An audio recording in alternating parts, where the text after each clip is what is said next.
Have you ever been arrested? The question, raise your hand, was, have you ever been arrested? And those are 6 out of 9 Republicans running in Colorado's 4th Congressional District.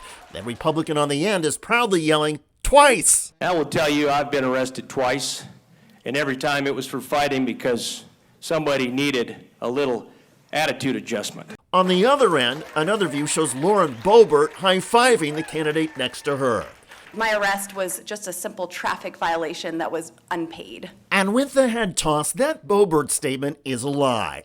As Business Insider reports, she said her arrest was over a traffic violation when it was for skipping a court-ordered hearing. More on the Boebert whopper in a moment. The candidate's celebrations and laughter over their arrest records was sparked by a controversy involving one candidate, Mike Lynch. As the recent headline says, Colorado House GOP leader resigns post after trying to hide DUI and gun charges. Lynch got help hiding until recently a 2022 arrest.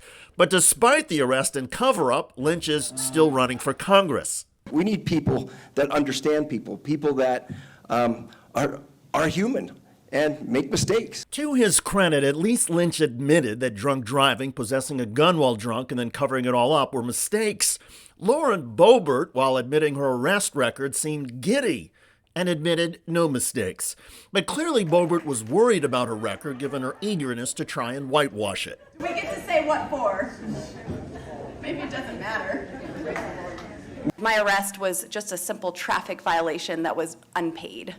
In fact, notes the Colorado Times recorder, Boebert has been arrested multiple times and not for unpaid tickets. For example, in 2016, Boebert rolled her truck on a rural road near Rifle. After her accident, she was given a ticket with a date for a mandatory hearing, which she skipped without informing the court. Then she ignored the court's pleas to schedule a new hearing or possibly even settle the matter simply by contacting the court. After 4 months of waiting, the Garfield County Court finally arrested Boebert in February of 2017, and she landed briefly in jail where she was fingerprinted and a mugshot was taken. After a court appearance, she paid a $100 fine and the matter was settled. In another example, she was arrested in 2015 at the Country Jam Music Festival in Grand Junction after she encouraged underage drinkers detained by police to flee custody. Police reports describe Boebert this way: Lauren continued yelling and causing the underage drinkers to become unruly. Boebert failed to appear for 2 separate hearings following her disorderly conduct arrest. The Mesa County Court issued a warrant for her arrest in the case after she didn't show up.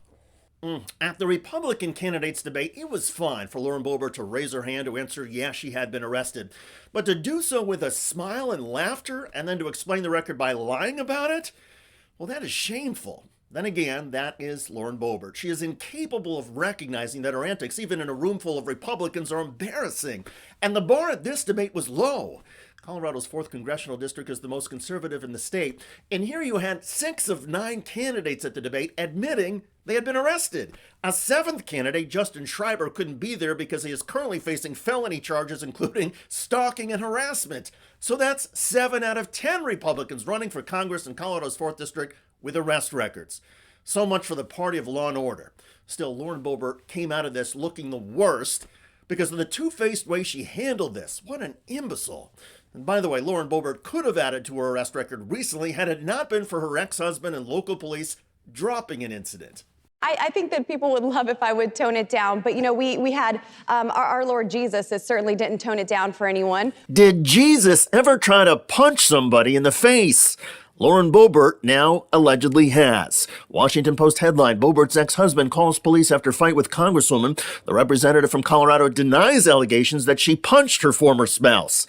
Silt, Colorado police confirmed they were called on Saturday night to the Miners Claim restaurant, which is in Boebert's home district. Quote, Jason Boebert called the police after meeting with a congresswoman at the restaurant and claimed he was a victim of domestic violence. Jason Boebert told the Daily Beast that Lauren Boebert had punched him in the face several times. That means staying in the fight. In a statement to reporters, Boebert denied her ex-husband's claims and said the incident is another reason she is moving away from the district. Quote, this is a sad situation for all that keeps escalating, and another reason why I'm moving, she said. I didn't punch Jason in the face and no one was arrested. I will be consulting with my lawyer about the false claims he made against me and evaluate all of my legal options. The relationships we have cultivated over the past few years are deeply cherished and unbreakable. In a short interview with the Denver Post, Jason Boebert said he followed up with the Silk Police on Sunday and said he does not want to press charges. Quote, "I don't want nothing to happen. Her and I were working through a difficult conversation." The Post said Jason Boebert ended the interview without elaborating.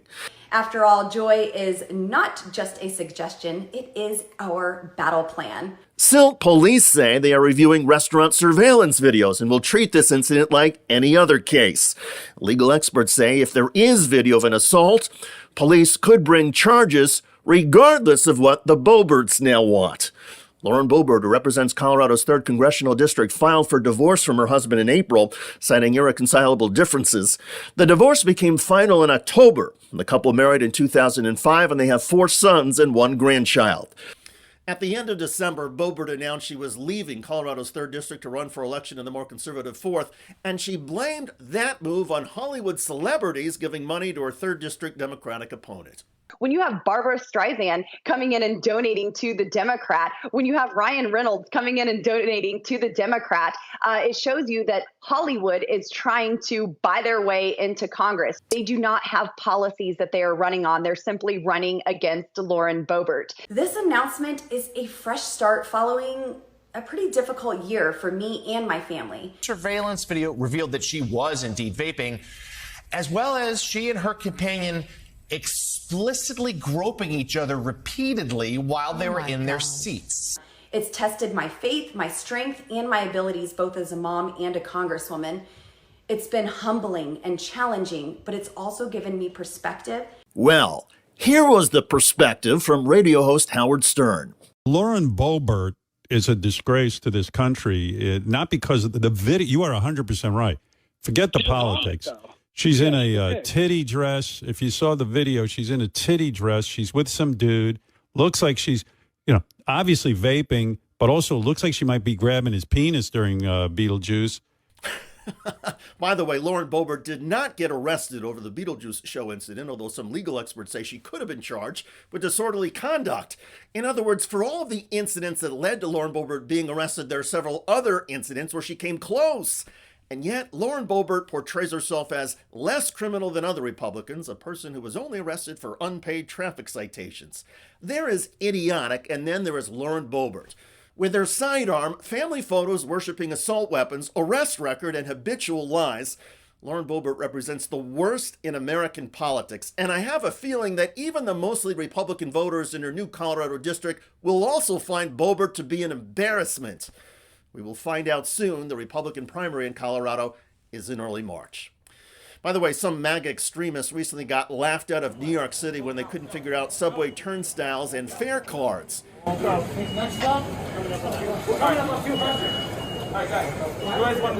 You can see this video at the link below. It got a lot of comments on YouTube.